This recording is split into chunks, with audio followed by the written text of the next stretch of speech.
Fro is lonely and single. If you guys want to hit up a pussycat, now is the time to do so. Lecter is gone and Fro is lonely. A couple things went on in this chapter.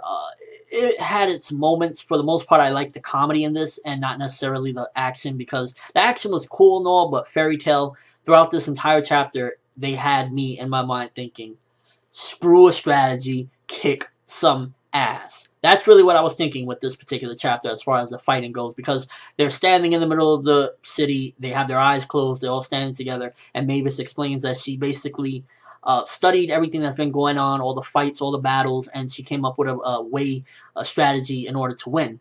And that's cool and all, and that's probably the smartest way to do it, but it's Fairy Tail. They have some of the most beast people right now in their lineup to win. I mean, Loxus soloed Raventail. Urza beat 100 monsters by herself.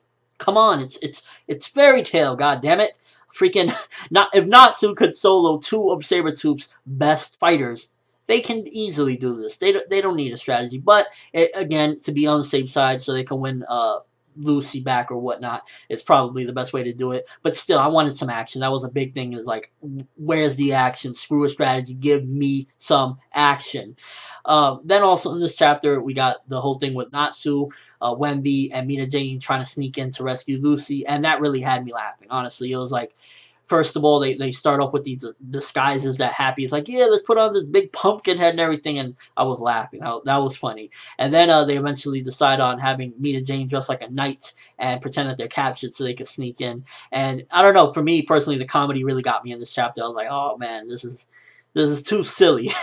But then the end of the chapter is the big mystery. The Princess of Fiora is like, get ready for the Eclipse Project Part 2. What that probably means is that Part 1 was already done a while ago, and maybe Lucy's mom was the one that was used as the celestial mage to do it, and basically she was the one that sent, you know, because remember a while ago, I've said this in a previous video, that when Natsu and Gajeel were trying to get out of that barrier that Loxus set up so nobody over the age of 80 can get out, and they couldn't get out, basically meant that they were like over the age of 80, and that was set up for Makarov, but they couldn't get out. They were originally in the Zeref era, and basically they were sent to the future when they were children or you know, infants, and they probably don't remember that. And that's a good prediction, because why else wouldn't they have been able to get out of the portal and whatnot? And that also means that Hiro is actually really good at foreshadowing, and if he planned all this out, then a lot of people gotta give him respect for that, because that's pretty freaking awesome. That was early on in the series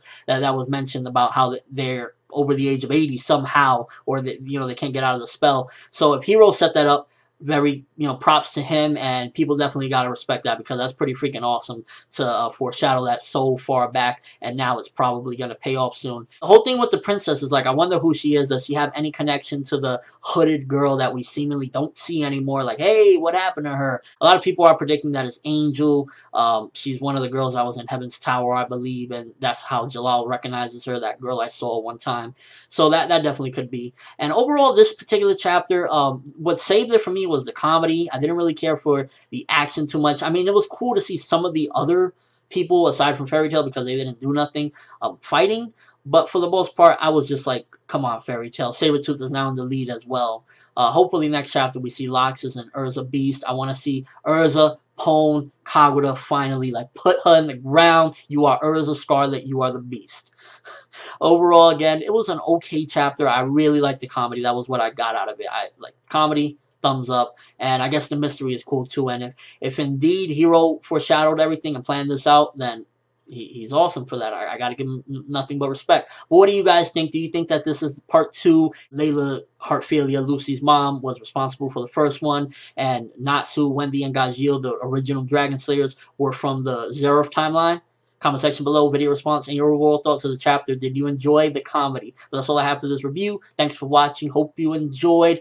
Thumbs up for hopefully we get some freaking answers soon and get to see Urza kicking Kagura's ass, because I want to see that. As always, people, have an awesome day.